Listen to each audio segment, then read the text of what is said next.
Jadi saya pernah mengalami ya kayak ketok pintu. Basmalah.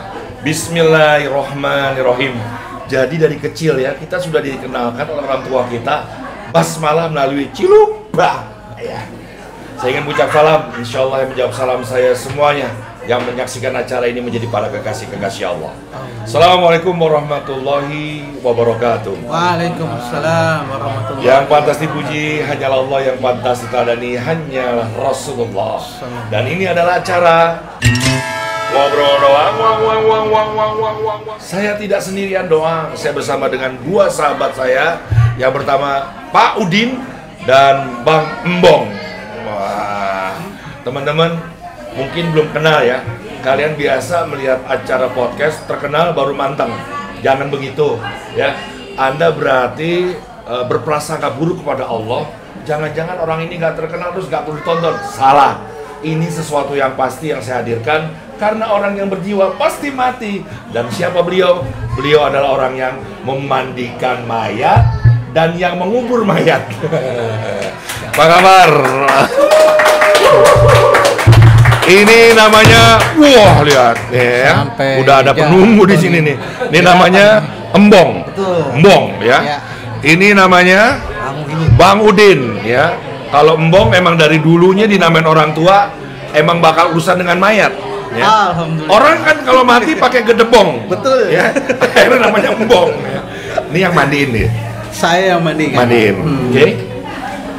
Marilah kita mandi sebersih-bersihnya dalam setiap hari untuk menghadapi yang maha suci, yang kudus. Tapi kenyataannya kita sering lalai ya. Kita mandi junubnya nggak bersih, mandi sehari-harinya nggak bersih.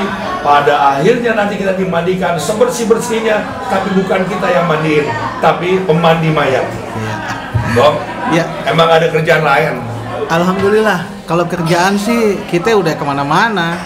Dulu cita-cita lo apa? Nggak kepikiran. Nggak, cita-cita lo dulu apa? Dulu cita-cita ya pasti saya mau jadi dokter waktu itu. Dokter terus ke mandi mayat. Kalau Pak Udin, cita-citanya dulu?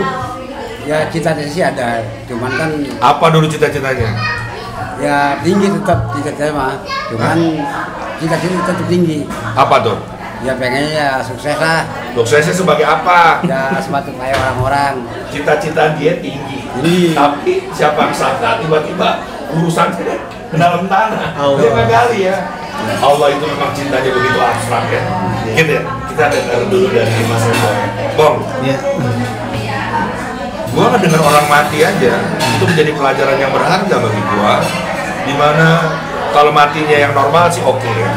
Tapi kalau udah matinya tertabrak, palanya terbelah, sepanjang lo mandiin mayat, yang paling berkesan apa Bang? Boleh nggak kayak mundur sedikit? Boleh, mundur dikit. Mundur dikit. Jadi gini, saya sebenarnya orang kantoran. Orang kantoran kerja di? Dulu pernah terakhir saya di Pacific Texindo Industry. Sebagai payroll. Sebagai? Payroll assistant. Oke. Terus? Dulu saya nggak nyangka ya. Jadi di PHK lo gitu? Enggak, saya mengeluarkan diri sendiri. Saya bikin lantaran apa ya? Biasa, namanya perusahaan. Cekcok, ada lah ya. Lu ngalah lah, saya keluar dari situ. Kemudian saya jalan tugas ke bagian luar nih. Bagian luar. Ngurusin tower dulu. Dulu sempet ke tower. Terus ya tahun berapa kan tower nggak ada. Jatuhlah saya, terus tiba-tiba teman saya ngajak. Jatuhlah saya tuh maksud lu jatuh dari menara atau jatuh usaha lo? Jatuh usaha saya. Oke. Kemudian saya diajak sama saudara juga. Saya ya memang udah ngurus di masjid. Udah ngurus di DKM. Betul. Terus? Ya kemudian saya diajak-ajak lah. Bong. Saya nggak tahu tuh. Mau kerja nggak lo sama gua gitu? Iya. Terus? Nggak taunya disamperinnya ke ngurusin ada yang meninggal, diajak-ajak. Oh, pertamanya lu diajak-ajak dulu? Iya, nggak langsung mandiin? Terus? Diajak nih ngelihat ada yang meninggal, terus dikasih lihat nih yang meninggal misalnya, terus kita diajak. Emang sebenarnya saya cuma ngelihat aja cara dia memandikan, cara dia mengkafankan gitu ya, sampai mensalatkan di masjid karena memang saya nggak untuk bidangan jenazah ini saya belum paham dulu. Belum paham. Belum. Terus? 1, 2, itu tahun 2011. Berapa mayat nih ya? Udah lah berapa kali. Terus akhirnya kok tiba-tiba ya kayak semacam ada dorongan ya. Tunggu, lu jujur, dorongan atau lu belum juga punya kerjaan? Satu, iya belum punya kerjaan, jujur aja, saya mah ya nggak tahu ini, karena kan namanya. Padahal lo waktu keluar dari kantor kemarin, lo ingin buktikan bahwa lo bakal jadi orang sukses ya? Iya. Betul kan? Betul. Ya terus? Ya udah tuh, ya saya ikut aja. Sampai terus? Akhirnya saya dapat kesempatan, kebetulan tetangga meninggal. Terus? Nah, sama teman saya dibilang, udah kamu yang sekarang turun langsung. Lalu? Tahun 2012 itu, jadi setahun saya baru bisa. Setahun baru bisa? Baru ikut sama teman di tahun 2012, saya berkesempatan disuruh memandikan. Suruh memandikan, itu laki perempuan tuh? Laki pasti ya? Ya pasti om. Ya kali kan. Salah alamat itu. Terus Bong, dia meninggal kenapa tuh Bong? Usia, berarti tua ya Bong ya? Tua. Pertama kali lu megang mayat gimana tuh Bong? Nah, karena memang sudah terbiasa melihat, sudah dikasih tahu. Ya awal-awal sih masih ragu-ragu juga ya, karena bacaan saya juga masih belum hafal lah ya. Cuman dibilang niat aja udah cukup, dengan niat itu aja sudah sampai katanya. Dengan menyebutkan nama si Mai. Sebut sama si Maya. Iya, udah itu udah alhamdulillah. Dari memandikan, mengkafankan, kemudian kita bawa ke masjid untuk disolatkan. Alhamdulillah berjalan lancar. Bong,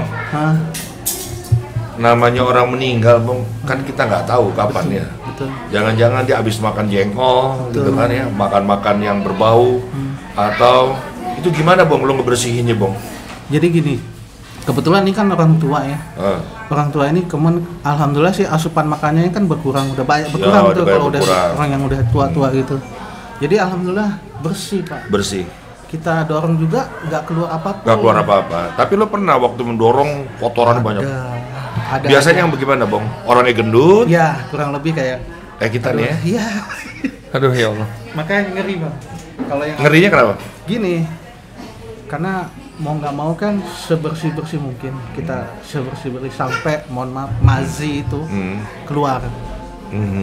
Yang jadi kayak semacam bening. Nah, ketika kita pegang itu udah nggak ada yang keras-kerasnya itu. Nah kalau udah keluar bening udah selesai. Berarti harus segera dikafani. Iya, segera dikafankan. Diwudukan dulu lah, setelah bersih tadi kita dorong, baru kita wudukan, baru dimandikan sebersih-bersih. Sebelum kita ngomongin kafan nih, ada nggak waktu lu mandiin dia berdarah-darah kondisinya, kecelakaan gitu? Ada. Pernah yang di sini yang dibedah karena sesar. Laparoskopi ya. Yang keluar dari dubur sini ya. Keluar bolong kan dari itu dari perut, biasanya dia ngambil dari usus. Nah itu pernah bolong kan. Nah itu bolongannya kan kita harus amankan, kita bersihin kan. Sebelum kita kafankan yang ada kalau misalnya ada kotoran, itu harus kita bersihkan benar. Baru setelah itu kita tutup. Tapi memang kadang-kadang masih keluar. Bong, ini nggak boleh keluar darah sama sekali Bong ya? Seharusnya iya. Tapi kalau bisa semampu kita. Kalau memang. Tapi kalau habis operasi palat pecah gitu Bong gimana Bong? Kayaknya saya belum pernah ngadepin ya. Tapi kalau yang paling parah Bong selain penyakit tadi keluar di sini? Kaki menekuk. Orang tua? Iya udah tua. Karena duduk kemudian kakinya ngangkat. Dilurusin nggak bisa? Ya alhamdulillah kita punya ada temen juga, saya juga alhamdulillah bisa, itu kita urut Pak pelan-pelan. Jadi dalam keadaan mati diurut? Sebenarnya nggak harus sempurna lurus sih, tidak. Minimal kita kalau kita kafankan tidak terlalu menggelembung Pak. Posisinya itu. Agak lurus sedikit. Tapi lu pernah nggak dengar cerita orang yang bakal lo mandiin ini punya story yang ya miring kehidupannya gitu? Iya, kalau saya nggak mau ini ya Pak. Ya nggak apa-apa nih, kan kita nggak nyebutin nama nih Bong. Iya, siap. Jadi gini, kalau tadi pertanyaan sampai ini saya karena menghalang buana. Ya jadi gini, ada nggak ketika lo mau mandiin mayat, ya?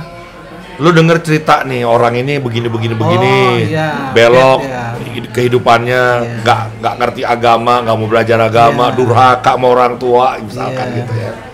Ya kalau bicara itu saya lebih kepada diem sih Pak Ustadz. Diem? Artinya kenapa lu diem? Karena saya nggak mau. Tapi lu dengar informasi ada pernah? Ada Pak Haji.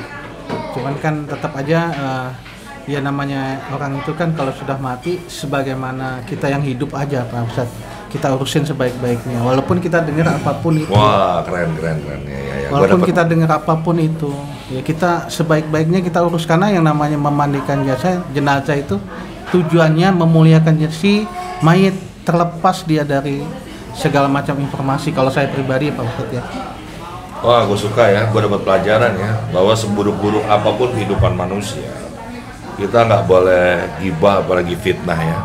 Tugas bagi orang yang memandikan mayat ya membersihkan aja, nggak usah ikut campur dalam ranah bagaimana Allah memperjalankan mayat ini semasa hidup ya, gitu kira-kira ya. Betul. Nah, terus lu sendiri yang mengkafani? Ya alhamdulillah Pak Haji, saya ngapanin juga. Jadi gini, sebenarnya ada dua.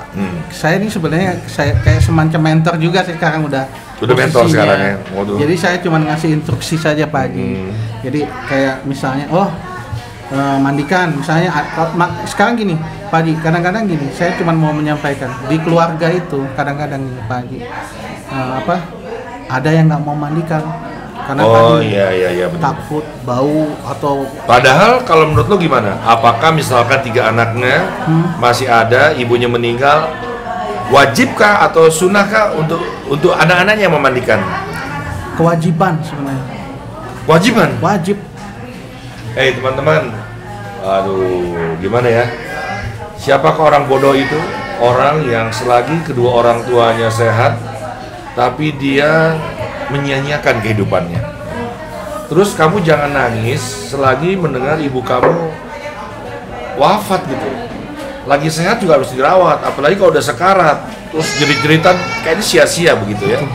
Dan ada ternyata titik terakhir di mana lo juga masih bisa berbuat baik ketika dia jadi mayat ya. Mau dimandiin, kamulah yang memandikannya. Itu kenapa ada rahasianya gak? Filosofinya gini Pak, filosofinya adalah ketika sebagai anak dulu dimandikan sama orang tua kita, ya terutama ibu, ya kan? Jadi apa salahnya? Tidak ada yang salah di sini. Cuman karena mungkin tadi rasa ketakutan, ya mindset segala macam itu yang harus kita rubah Pak Haji. Jadi mohon maaf lah. Kita ini harus membiasakan diri juga ketika saudara kita di keluarga kita ada yang meninggal, sebisa mungkin kita urus karena yang paling baik adalah yang menjaga rahasia adalah keluarga kita. Wow, berbahagialah teman-teman semua yang sekarang mungkin orang tuanya sudah menua, nggak bisa dimandiin tapi setiap hari ya. Karena nanti kata Mas Embong, suatu saat orang tua kita meninggal, ingatlah bahwa dia orang tua yang pernah memandikan kita selagi kita nggak bisa mandi. Terus bagaimana bisa ketika dia mandi mayat untuk terakhir kalinya, kau menyerahkan kepada orang lain yang tugasnya mandiin mayat? Ya nggak gitu juga. Itu keadaan darurat lah ya. Iya. Apalagi Bong, biar teman-teman yang hidup nih belajar dari Mas Bong. Kalau secara umum Pak Haji ya, mindset yang harus kita rubah Pak. Apa itu? Ya tadi mengenai ketakutan, terus bau. Takut kebayang-bayang. Takut kebayang-bayang orang tua kita. Padahal sebenarnya itu pasti ada. Cuman kan lebih baik kita yang ngurus jenazah untuk keluarga kita sendiri Pak. Oke. Saya jadi ingat pengalaman ibu saya ya. Dia kepalanya dioperasi. Terus waktu saya mandikan darah masih mengucur ya. Dan yang paling penting saat ibu meninggal, ayah meninggal, tersenyumlah engkau karena dia sudah dirawat oleh yang maha merawat sebaik-baiknya merawat. Jadi kalau kamu mau merawat selagi ibu sehat nih, Bong, ibu bapak lu masih ada? Alhamdulillah beliau sudah dipanggil dua-duanya. Yang mandiin siapa Bong? Kalau ibu saya tidak ikut, saya hanya menyiram. Oh nyiram. Karena kan yang kalau perempuan laki-laki tidak boleh, anak laki-laki ya. Kalau kepada ibunya pun tidak boleh. Jadi yang membolehkan memandikan. Kecuali syarat kali Bong ya? Ya hanya memandikan setelah selesai hanya disiram aja, guyur aja, syarat aja. Kalau bapak? Kalau bapak, alhamdulillah bapak saya terkena COVID Jadi saya tidak berkesempatan memandikan, tapi saya bersa niat mensalatkan jenazah. Saya bisa berkesempatan, walaupun saya tidak memandikan, saya berkesempatan untuk mensalatkan jenazah beliau. Teman-teman, gimana rasanya ya? Orang ahli mandiin mayat, tapi Allah mengujinya, dia tidak bisa memandikan orang yang dicintai. Iya. Gimana perasaan lo, Bang? Sedih banget, Pak Haji. Sedih banget saya. Saya nggak nyangka, jujur. Tapi ya saya bersyukurnya ya Pak Haji. Saya masih bisa mensolatkan, walaupun beliau di dalam peti. Ya alhamdulillah itu aja Pak Haji. Saya nggak ada lagi kekuatan saya. Ketika saya ya seperti Pak Haji omongin, saya yang ya istilahnya yang memandikan, kemudian kepada orang tua saya sendiri, saya tidak mampu gitu Pak. Itu sebenarnya jeritan hati juga sih sebenarnya Pak. Hidup ini apa sih kalau kan ujian ya? Saya bisa merasakan perasaan Bong lah. Dia pasti ingin memandikan kedua orang tuanya, tapi ini yang terjadi. Dan ayolah ya, kita yang masih hidup jaga diri kita, apalagi lagi pandemi ini ya. Jangan sampai kita jorok hidupnya gitu. Jangan sampai kita nggak percaya dengan apa yang terjadi gitu. Memang saya percaya pandemi ini tidak akan terjadi kepada orang yang hikmah, kepada Allah. Dan dia diberikan analisa yang luar biasa, yang kuat untuk membaca segala keadaan. Tapi kan tidak semua orang juga bisa begitu ya. Ayah umur berapa tuh meninggal? 74. Masya Allah. Tahun kemarin Pak, 21 April 2021. Iya. Dan coba lo ceritain sedikit ya Bang. Meninggalnya orang COVID itu kan nggak enak Bang. Situasinya nggak enak banget. Betul nggak? Betul. Seperti apa Bang? Kebetulan saya juga ngurusin jenazah yang dikuburin di pekuburan. Memang di peti ya Pak Haji. Di peti. Artinya kan gitu, lu nggak bisa meluk, nggak bisa dekat gitu ya. Betul. Udah dikasih peti, diplastikin lah ya. Terus dalam peti kan, dan ditanamnya juga di dalam peti. Istilahnya dikuburnya pun di dalam peti. Istri lu gimana Bang dengan profesi lu seperti ini? Ya. Ada nggak dia pesan-pesan, Pak, biar aku perempuan kan Papa sering megang aku semasa hidup. Biarlah Pak, waktu aku meninggal apa aja yang bersihin gitu. Iya. Kalau istri boleh? Istri bersihin, kalau istri meninggal tuh boleh? Boleh. Boleh. Kalau suami istri boleh. Boleh ya? Boleh. Gimana bini lo terhadap apa yang lo kerjakan ini? Karena kerjaan lo tuh nggak biasa, Bong. Jangan-jangan, mohon izin nih, Bong ya. Yeah. Gue salah, gue terima salah. Wah, nggak ada yang mati nih. Mudah-mudahan ada yang mati biar ada kerjaan. Kan bisa aja terjadi ya. Maaf, saya udah minta maaf. Gak usah dibahas part ini. jadi bingung ya, Bong. Iya gini, Pak Haji. Istri saya alhamdulillah beliau terima-terima aja. Dia siapa, Bro? Istri saya. Kerjanya maksudnya? Sekarang di bank sih beliau.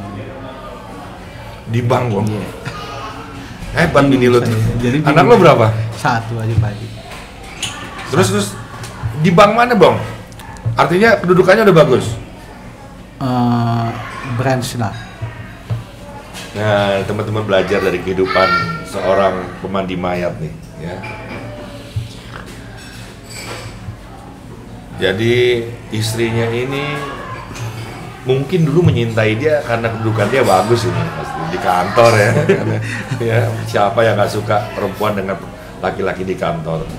Tapi tiba-tiba emang nggak ada yang abadi kalau kita menyintai harta tuh. Kalau kita menyintai kedudukan dia karena dia kaya, lo bakal direndahkan dalam pernikahan, kadang-kadang begitu. Kalau kita cari yang ganteng, kadang-kadang dia mendua. Ya. Kalau dia adalah orang darah biru, lo kadang-kadang dinistakan kan begitu. Udah pokoknya pilihan karena Allah aja deh. Tapi bininya dia nih sekarang kerja di bank, suaminya kalau ditanya kerjanya apa? Mandiin mayat. Iya. Apa suka dukanya, Bang, hidup bersama dengan kehidupan memandikan mayat, istri yang established gitu loh. Jadi gini Pak Haji, dulu waktu awal-awal ya saya memandikan, benar-benar memandikan, itu ada ya kayak semacam ya kalau saya bilang sih bukan gangguan ya, mungkin pesan yang disampaikan. Jadi saya pernah mengalami ya kayak ketok pintu. Maksud lo gimana nih? Lo mandiin mayat, orang itu udah mati, tiba-tiba ya malam harinya atau 2 hari malam kemudian ada siapapun, saya nggak tahu siapa yang ngetok-ngetok pintu. Ada ketukan malam-malam. Malam-malam. Terus saya buka, tidak ada orang. Saya pikir saya salah dengar. Saya tanya sama istri saya. Istri saya juga dengar ternyata. Itu Pak Haji. Itu awal-awal tahun. Lu jangan lupa salah satu sudut yang harus dimandiin nggak? Kemungkinan besar begitu Pak Haji. Kemungkinan besar begitu. Saya ya? kan kita kilap ada aja Pak Haji. Namanya kita. Berapa lama lu diganggu begitu?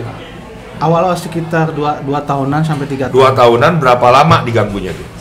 Malam itu aja? Enggak. Ya bisa berapa malam. Terus apa yang lo lakukan? Lo ngaji? Ya enggak gini, saya ngobrol aja sama istri saya. Kalau ada yang ngetok, kalau dia assalamualaikum jawab. Tapi kalau selama dia tidak ada cuman ketok-ketokan doang, ya mendingan diemin aja.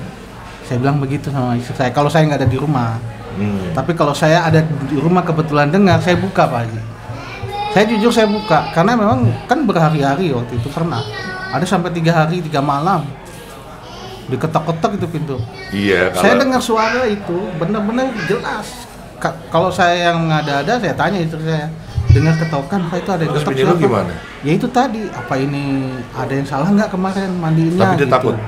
Ya pasti nanya Pak Haji. Takut nggak? Ya pasti takut, namanya nanya ya takut Pak Haji itu artinya. Kan Coba pemirsa ngobrol doang, bayangin ya.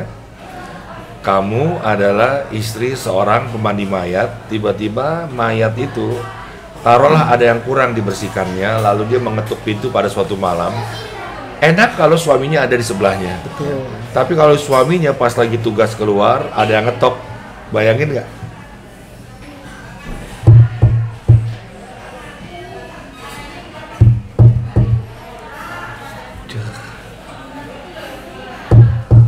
Mau nggak mau kita buka kan? Terus pas lo buka nggak ada orang gitu. Terus tutup lagi kan? Oke. Sampai di sini dulu ya. Nanti kita ngobrol lagi sama Mas Embong. Thank you, Bang. Ngobrol doang. Tapi di sini kita ada Bang Udin nih.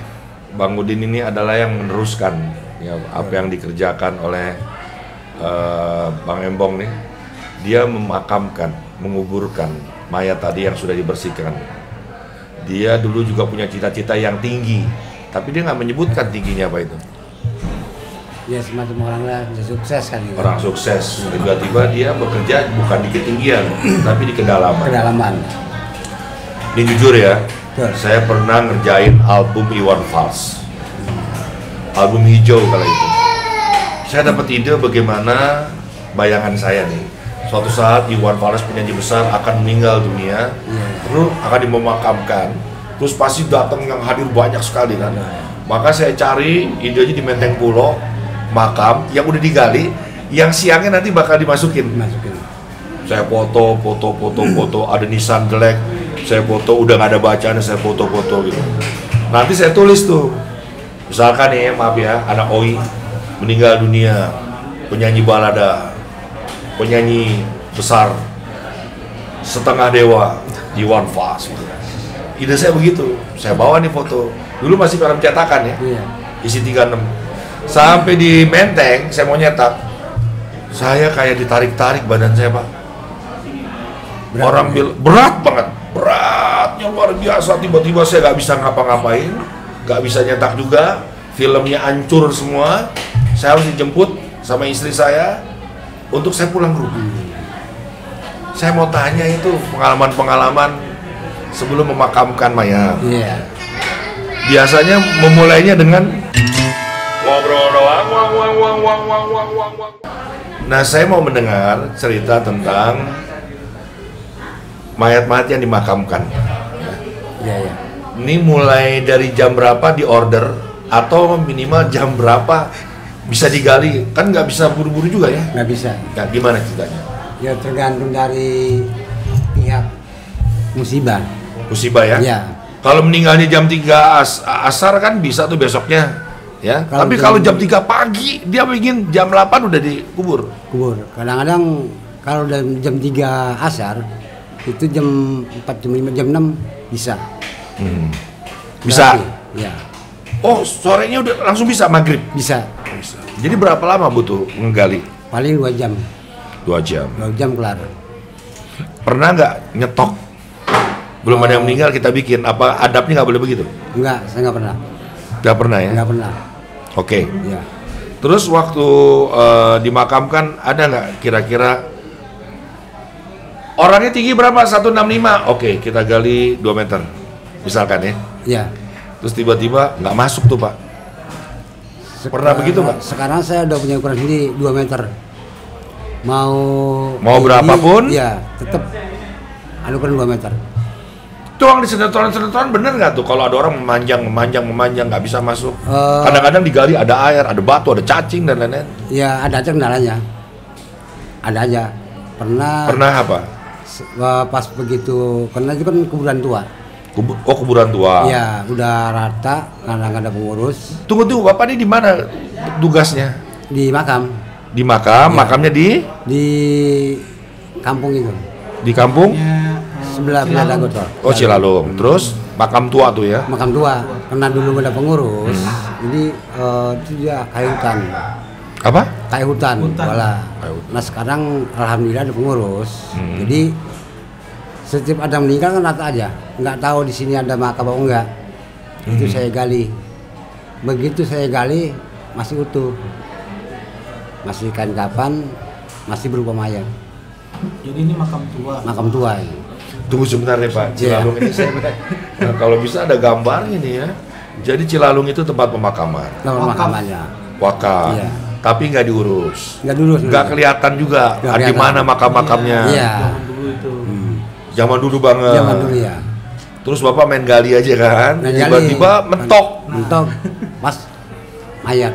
Mas mayat. Mas mayat. Mayatnya bentuknya Masih utuh. masih utuh. Iya. Masih Tunggu kan. Pak.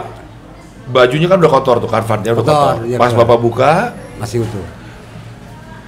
rambut alis masih ada? Masih. Rambut? Iya. Masih utuh. Menurut Kalau Bapak tuh misalkan kenapa tuh, Pak? Masih utuh ya masih bentuk. Menurut Bapak tuh kenapa? Ya sebagai teman-teman yang kali juga nggak berani dilanjutkan karena pindah lubang. Takutnya orang-orang Tuh. dulu, Pak. Jadi ini makam ini kita kan nggak Pernah kayak gitu. Iya. Enggak teman-teman gini loh, saya pernah ke Bangkalan, saya berjumpa dengan wali-wali Allah di sana, dimakamkan. Jadi salah satu ciri-ciri wali Allah itu cacing nggak doyan, binatang-binatang yang ada di dalam tanah itu Iya. nggak mau menggerogoti karena dia terjaga wudunya, ibadahnya dan lain-lainnya. Tapi ada juga mungkin nggak Pak, begitu baru sebulan meninggal, kainnya isinya tengkoraknya udah habis gitu. Pernah nggak begitu? Kalau bersebulan belum. Belum. Iya, kecuali udah lama. Paling kain kapan masih ada, tulang masih utuh. kain kapan Masih masih ngumpul. utuh, cuman tulang-tulangnya udah saya akan di dalam. Oh jadi kain kapannya nggak rusak. Nggak rusak. Tapi isinya habis. Habis. Kalau yang tadi Masih utuh. agak lusuh tapi dalamnya masih utuh. Masih utuh. Gitu. Kalau kayak gitu saya juga nggak berani pindah lubang. Nggak berani pindah lubang ya. Iya, kalau yang udah rusak dagingnya itu dikumpulkan, di dalam bisa ditumpuk. Bapak pernah numpuk mayat juga? Pernah. Gimana tuh Pak? Bau atau gimana rasanya? Kalau itu juga nggak bau. Udah biasanya nggak bau. Cuman beda, agak amis. Dari tanahnya juga. Pak, kematian kan hak prerogatifnya Allah ya. Iya. Rahasianya dalam genggaman dia. Betul. Tapi Bapak pernah nggak Pak membuat catatan-catatan kalau orang yang meninggal begini, dimakamkan begini, baunya begini. Bapak bisa ngasih pelajaran nggak ke kita buat yang hidup ini? Ya memang beda. Dari tanah juga beda bentuknya. Maksudnya gimana? Kalau orang soleh nih? Kalau orang saya kan belum bisa mastiin yang soal penenggak itu. Ya. Dari pemakamannya itu Pak? Iya. Tapi beda dari tanah juga. Beneran lebih Beda. gembur. Dia lebih gembur, lebih agak ke hitam-hitaman. Nggak murni, merahnya nggak murni. wah, Nggak murni. teman-teman luar biasa ya. Mati adalah rahasia ya. Dan kita nggak boleh komentar. Tapi Ya. beliau merasakan bahwa orang soleh dengan orang yang mengabaikan keduniaan, apalagi ibadah. Tanahnya yang digali terasa gembur. Ya, betul. Padahal itu mayat belum datang ya. Belum datang. Belum datang. Apa iya ya Pak ya? Pernah teman saya berdua kali. Itu nggak ada 2 jam. Ngegali? Iya. Orang blok B tempo hari nggak ada 2 jam. Itu digalinya empuk, tanahnya perak. Padahal wilayahnya sama ya? Sama. Langsung merinding. 2 jam, nggak sampai 2 jam. Oke, kebalikannya ada Iya. nggak yang lama banget Tanah Pak? itu tanahnya semacam pasir, perak. Tapi ada nggak yang lama banget Pak digali? Ada. Berapa lama Sampai digali? disiram air, Siram. nyerap dulu. Dia nyerap dulu disiram Ya air. kurang 2 jam. Bisa 2 jam lebih. Baru kelar. Baru kelar. Dan ada juga banyak itu sih, bukannya sering. Udah rapi, lubang landak, mayat udah sampai, bongkar. Maksudnya gimana nih? Udah rapi nih lubang. Ini udah rapi lubang, Rapi. mayat sampai. Udah landak semua, tinggal masuk. Tinggal masuk. Sampai itu dari atas Turun. turun. Itu sering yang kayak gitu. Itu sering. Pesannya apa itu Pak? Ya paling yang kali teman-teman nih ya cuman hanya astagfirullah doang. Cuma bisa ngucap aja. Iya. Karena tiba-tiba tanah itu turun sendiri, Pak. Karena kalau kita ngomong di depan keluarga dia juga lakunya enggak ini, itu kan keluarga dia sendiri yang melihat gitu. Yang membuktikan gitu. Terima salah saya, karena saya belum mati masih hidup. Boleh jadi ya, saya tidak berprasangka buruk kepada yang mati. Tapi jangan-jangan kelakuan kita semasa hidup ini kurang menerima ya. Anak naungan, yatim piatu, kadang-kadang kita bersaudara tapi kerjanya marah, melahirkan dendam ya, sehingga tanah pun, atau kita hobi mencabut pohon yang merusak semesta ya. Bapak pernah ada pengalaman lain nggak Pak, kira-kira kematian orang ini sebelum Bapak gali dapat cerita dulu? Kalau itu belum, paling dari pihak pengurus kematian datang saya bahwa mau ngubur di situ, orang kali orangnya sakitnya ini gitu doang. Tapi Pak, pernah ada yang Bapak gali, kubur, ada kekurangan, entah tali pocongnya belum dilepas, terus tiba-tiba ada kejadian, kebawa ke mimpi, datang ke rumah Bapak, kayak tadi pas Mbok. Oh, kalau masalah tali pocong rapi semua. Kalau masalah mimpi kedatangan ya, karena saya situ bukan sebentar, cukup lama, ada aja. Kayak apa tuh Pak? Ya kemarin 5 bulan yang lalu ada teman. Ada teman, Saya habis ngubur 2 orang. kubur 2 orang, Iya, yang satu laki dan satu perempuan. Yang matinya bareng, bareng. kecelakaan. Iya, enggak. Covid? Dia enggak juga. Oh, dia meninggal lah, udah tua ya? Masih muda, perawan. Dia besoknya 3 hari lagi mau diwisuda. Mau diwisuda, Iya. gadis. Gadis. Yang satunya lagi tuh Pak? Yang satu lagi laki-laki. Laki-laki. Iya. Siapa? Ponakan si Arif. Ponakan. Nah pas dapat 3 hari teman saya lewat itu ada pocong. Gimana Pak? Ada pocong. Gimana ya? Pas mau dikubur, Enggak, pas dikubur. Pas dikubur. 3 hari. 3 hari, Karena kan makam itu bisa dilasin jalan kalau malam. bisa dilewatin jalan. Bisa. Pas teman saya lewat itu ada pocong Di mana Pak pocongnya? di pinggir jalan dekat Nah, makam. terus? Saya sih nggak menduga si A si B. Yang penting teman saya kasih pocong itu. Ditemui Temui oh, pocong. pocongnya. Baru 5 bulan ini. Belum lama. Pak, itu pocongnya yang mau diwisuda itu yang gadis itu, atau memang pocong yang di kuburan sering nongol? Ya saya gua nggak bisa memastikan gitu apakah yang satu apa yang satu lagi karena 2 saya hari itu. Ada 2 orang yang meninggal. Jadi nggak bisa memastikan si ACB-nya. Ya tapi mati kan hal yang biasa nih Pak di Bukam. Tapi yang menjadi luar biasa kenapa ada tanda pocong? Iya, emang yang satu juga anak muda, yang si Arif. Anak muda juga laki, yang satu cewek. Oh, menurut Bapak tuh kenapa tuh Pak ada pocong Pak? Ya saya juga kurang tahu juga. Kalau menurut saya itu, ya karena di makam kan itu. Apakah cuman godain yang lewat aja apa gimana gitu. Saya juga kurang paham kalau menurut saya itu. Oke.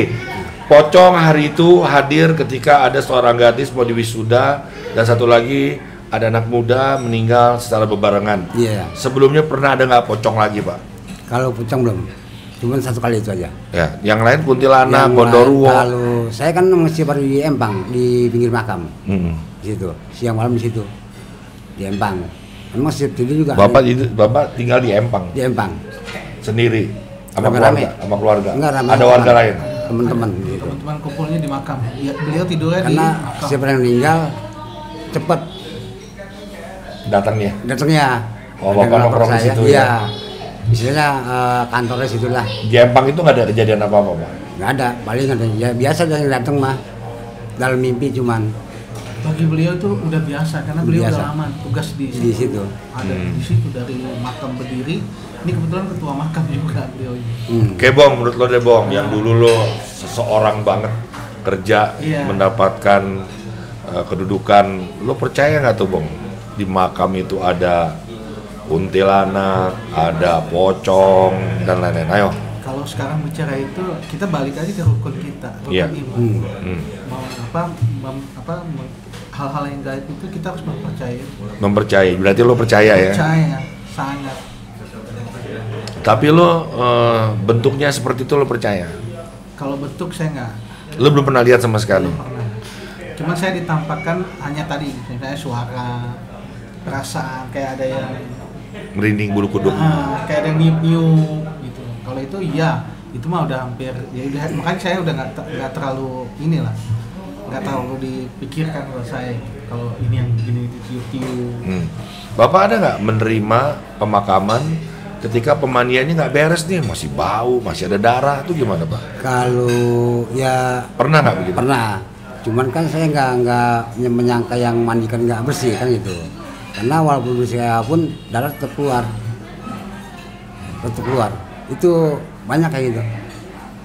Pernah terjadi udah dikubur. Waduh. Udah dikubur. Belum lama kita nguburin yang kena jantung ya Pak Haji ya. Iya. Penyakit jantung. Itu kalau orang-orang lihat mungkin, oh ini kok, mohon maaf ya, kalau kita bahasanya hitam, legam. Orang mikirnya pasti jelek. Kayak orang kena petir gitu. Nah, orang pasti mikirnya jelek kan. Padahal itu sebenarnya penyakit. Jantung.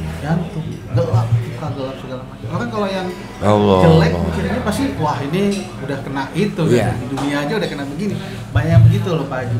Jadi itu kan yang mindset yang salah kalau menurut saya. Oke, kita pasti mati ya. Kalau boleh memilih, ente mati dalam keadaan apa tuh? Yang pasti kan kita mau husnul khotimah. Husnul khotimah. Lagi dalam posisi apa? Nah, ini lebih seru nih kalau bicara ini. Saya lebih suka kalau kita ada di masjid. Di masjid, terus lagi sujud. Semua mau berkeinginan seperti itu. Tapi kan kita nggak ada yang tahu. Mati di mana, tempatnya, kapan, terus nggak bisa milih ya. Nggak bisa milih. Mungkin aja kita nggak dikubur di tanah. Tapi di laut, dibuang di laut, dimakan ikan hiu. Ya kan Pak Haji? Nggak ada berkasnya sama sekali. Terus kalau Bapak Udin ingin meninggal dalam keadaan apa Pak? Kalau udah ngelihat setiap hari nemuin ngubur mayat. Ya pengennya begitu, husnul khotimah, lagi sujud. Pengen, makanya saya Ustadz ngomong di mana saya nggak pernah dengar, bukan nggak dengar ya, maaf. Selama saya ikut ngubur, saya ibadah, sholat. Ikut? Nggak, maksudnya selama Bapak di makam, karena sering lihat orang dimakamin berdidoain, itu saya sholat. Ya mudah-mudahan sih jarang tinggalan, karena kata Ustadz yang kita doakan itu orang tua kita yang sudah meninggal dari anak sendiri. Itu umpamanya doa. Iya. Emang bener juga ya kalau ada orang meninggal sebaiknya kita sempatkan waktu untuk datang agar kita selalu mengingat kematian. Iya. Gitu. Kalau tiba kata Ustadz saya bukan menjalanin, tapi kalau kata yang di makam itu saya lihat sendiri, saya merasakan sendiri. Orang tua saya udah nggak ada dua-duanya. Bapak juga yang ngubur? Enggak, saya masih kecil. Karena kalau bukan saya yang doain, yang ngempanin dari doa, siapa lagi kan itu. Karena orang tua yang udah meninggal, ngempanin doa doang. Dari anak sendiri, itu yang sampai. Pak, kalau dimakamkan tuh dikubur itu kepalanya nggak depan apa? Ada pas mentok kanan. Ini kan kiblat ya. Iya. Ini kiblat nih. Ini mayat gimana posisinya? Mayat, nah gini kan. Kakinya begini atau palanya di sini? Palanya di kiblat. Iya. Cium tanah. Cium tanah ya. Ya, dibuka rapi, mukanya dikeluarin semua, ciumin ke tanah, baru. Ngobrol doang. Baik teman-teman, memang pembicaraan kita ini di acara ngobrol doang. Di podcast yang harus kamu subscribe ya. Share, like, and comment biar kita tambah maju. Saya lebih suka dikritik daripada dipuji karena pujian hanya milik Allah ya. Kamu mau bintang tamunya siapa, yang ngomong aja ya. Insya Allah kalau nggak dia kita undang, kita datang ke rumahnya. Nah, yang kali ini mau nggak mau kita pasti datang ke rumahnya Allah yang bernama kuburan ya. Kita sekaya apa kita ingatlah Nabi Sulaiman. Dia tidak meninggalkan apapun kecuali bacaan basmalah, bismillahirrahmanirrahim. Terus Bapak pernah ada pemakaman ditaruh kacamata, berlian gitu, pernah Pak? Enggak ada. Nggak ada ya? Enggak ada. Nggak ada yang dibawa mati, teman-teman. Cuma yang kain putih aja. Kain putih. Kain putih aja. Kain putih aja ya. Terus ada apa dengan kita nih yang di dunia nih?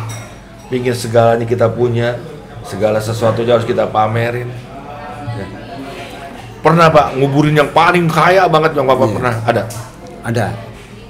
Terus dapat kemuliaan di tanah gitu Pak? Tiba-tiba digali ada berlian-berlian gitu Pak? Sama aja. Sama aja? Sama aja. Sama aja, Pak. Sama aja. Oke. Ya sebaiknya kita yang hidup ini harus menyiapkan kematiannya.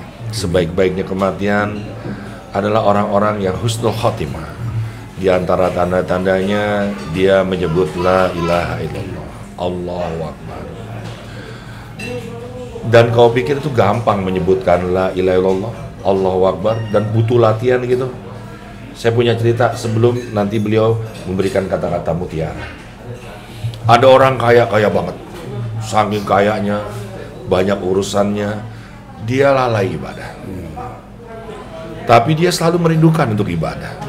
Jadi dia butuh pengingat kan? Dia beli burung beo. Beo yang paling termahal yang pernah ada yang dijual oleh tukang burung. Tidak ada kata selain kata yang diajarkan kecuali Allah. Jadi dia beo ngomongnya Allah. Dia datang Allah. Dia lewat Allah. Dia lagi makan Allah. Begitu. Luar biasa kan? Luar biasa. Anda termasuk golongan yang seperti itu. Bagus kalau begitu. Tapi apa yang terjadi?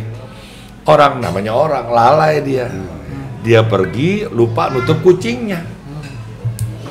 Tiba-tiba kucingnya ngelihat tuh burung beo, nggak ada majikannya, dia loncat. Coba Pak, dari tadi dia diajarin ngomong apa semasa hidupnya tuh burung beo? Ngomong apa? Allah. Ini begitu diterkam Pak. Ini burung beo sama kucing, bunyinya apa Pak?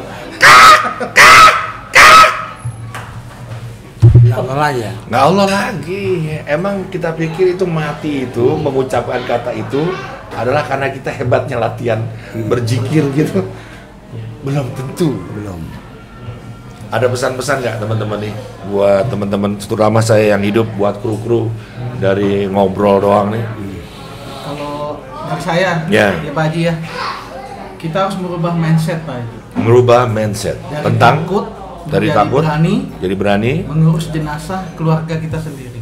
Itu yang lebih gua utama. Suka itu ya luar biasa ya. Ini nggak semua orang bisa ya, tapi kita rubah mindsetnya ya. Harus kita rubah Pak Haji. Oke, satu juga kita tambahkan, dari takut mati jadi siap untuk mati, tapi jangan berani mati dan menantang-nantang mati. Betul. Ya? Betul. Apalagi? Kalau yang lain saya cukup Pak Haji itu sudah sangat prinsipal. Iya, dulu gue pernah ngomong sama istriku, kalau gue mati kamu yang mandiin ya. Begitupun juga kalau kamu mati, aku yang mandiin.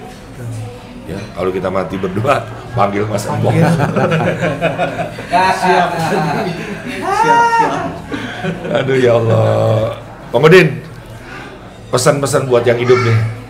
Ya, itu pesan dari saya. Ya, pelajaran bagi saya sendiri, pribadi saya. Saya melihat bukannya nggak dengar ajaran Ustaz. Yang saya lihat ke mata kepala sendiri itu menguburkan. Jadi orang yang sudah meninggal, mau teman-teman, mau orang tua, kalau bukan kita yang doain dari anak sendiri, itu nggak nyampe. Makanya orang tua kita paling cuma doa doang dari anak. Iya. Saya sadar dari situ juga. Saya sadar. Tanpa diajarin Ustaz, kita lihat sendiri. Waktu orang tua dikubur di situ. Alhamdulillah ya. Contoh itu yang bagus kayaknya. Saya kedua orang tua saya melihat dimakamkan ya aja. Teman-teman, Allah adil nggak menurut lo? Insya Allah adil. Paling adil Allah. Paling adil. Paling adil. Bahkan ada pengadilan paling adil. Allah. Seadil-adilnya mengadili ketidakadilan nanti di penghujung. Paling adil. Tapi andaikan orang mati itu bisa dilapangkan kuburnya oleh orang-orang soleh, anak-anak yang soleh. Anak-anak yang soleh. Tapi kalau toh suami istri nggak punya anak gimana? Kalau yang saya dapat ilmunya tuh Pak Haji gini, kita. Ini saya ulang ya. Teman-teman ya, kalau orang tua meninggal dunia akan dilapangkan kuburnya, diampuni dosa-dosanya oleh doa anak-anak yang soleh. Pertanyaannya, kan tidak semua pasangan dia memiliki anak. Iya. Apakah Allah adil?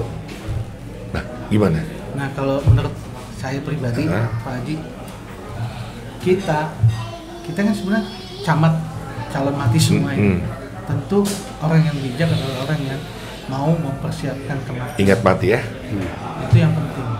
Nah, caranya kalau memang kita nggak punya anak atau apa-apa, kan ada yang kita bisa bantu. Ada anak-anak yatim, anak-anak penghafal Quran. Itulah sedekah kita yang kita berikan kepada mereka. Insya Allah itu juga sebagai pengganti. Saya yakin juga dari pihak yang laki-laki atau pihak yang perempuan, dari kita masing-masing punya saudara. Bagus. Lebih penting lagi kalau kita bisa menafkahi saudara kita yang masih punya anak-anak, ya kita nafkahi mereka. Araital ladzi yu'adun fajalikal ladzi yadul yatim wa ala ta'amil miskin. Halo Pak Udin, ada lagi tambahan? Cukup ya. Teman-teman, jika kita tidak memiliki anak lalu kita meninggal dunia, siapa yang mendoakan kita? Ingat, Rasulullah pernah mengajarkan banyak pelajaran tentang kehidupan. Di antaranya adalah tanamlah pohon. Apabila engkau hendak menanam pohon, kau mendengar esok akan kiamat dan dipastikan pohon ini tidak akan tumbuh, tetap tanamlah. Karena barang siapa orang yang menanam pohon lalu dia mati, ya, walaupun keluarganya bercerai, anaknya diambil oleh pasangannya, dia tidak punya siapa-siapa lagi, ingat loh, pohon ini tumbuh, kamu sudah mati, daun-daunnya hidup ini semuanya akan berzikir kepada yang menanam. Itulah keadilan Allah, itulah cinta Allah yang luas, bukan sekedar anak-anak yang soleh, ya. Dan juga sedekah kamu yang luar biasa kepada siapapun. Lalu ketika engkau mati, banyak yang mendoakan seperti Mas Embong yang katakan tadi ya. Jadi teman-teman semua, mari kita siapkan kematian kita. Mulai dari kita rajin beribadah, kita berwudu yang benar, kalau bisa diawali dengan mandi. Bahkan 2:30 pagi, kalau bisa istiqomah kita mandi. Karena barang siapa orang yang mandi 2:30 pagi, ada tabir rahasia yang dirahasiakan Allah akan diungkap oleh orang yang istiqomah mandi malam. Makanya ini suka didoktrin oleh orang yang berseberangan dengan Islam. Jangan suka mandi malam, entar rematik. Sehingga orang Islam sekarang punya penyakit yang berjamaah. Apa itu? Berselisih. Dia tidak bisa melihat mana kebenaran yang murni yang datang dari yang maha benar. Baru kita wudhu, baru kita sholat. Sehingga nanti ada yang lebih ringan sih sebenarnya. Begitu kita bangun tidur ya, sebelum mata melek, la ilaha illallah atau Allahu Akbar, terus buka pintu atau jendela, assalamualaikum. Kita sapa kepada semesta, sehingga begitu kita dikubur, kita sudah mati. Nah, kita ketemu akar tuh, ketemu ulet tuh, ketemu cacing, kecoa ya. Ini dia nih manusia yang hidup tidak pernah melalaikan aku sebagai makhluk yang lain di luar manusia. Maka beliau tadi cerita ada makam tua yang dia gali terus tiba-tiba masih utuh. Siapa dia? Jangan-jangan dia adalah kekasih Allah yang menjaga semesta bumi beserta isinya. Terima kasih teman-teman semua. Ini acara mudah-mudahan disenangi oleh kalian karena mengingatkan kematian. Pak Udin, terima kasih. Masya Allah, mudah-mudahan Pak Udin ini mati dalam keadaan husnul khotimah. Amin, amin. Kamu juga begitulah. Bong, doain aku juga ya. Semua yang menonton acara ini, apalagi yang men-subscribe nih ya, akan kita tambahkan dengan doa-doa yang tidak biasa didoakan dalam acara podcast gini ya. Mudah-mudahan semuanya mati dalam keadaan husnul khotimah. Ya. Baik teman-teman, ini acara podcast ngobrol doang. Saya mewakili kerabat kerja yang bertugas. Terima kasih juga bintang tamu. Dan kita ini sekarang berada di Kepala Manyung ya, dari Bufat, tempatnya adem ya, dan sangat enak sekali kalau kita makan bersama dengan keluarga. Udah makan tadi? Amin. Amin ya. Ini ada beberapa produknya. Terima kasih semua teman-teman semua. Terima kasih. Assalamualaikum warahmatullahi wabarakatuh. Waalaikumsalam. Ngobrol doang, wang wang wang wang wang wang wang wang wang wang wang wang wang wang wang. Ngobrol doang, wang wang wang wang wang wang wang wang.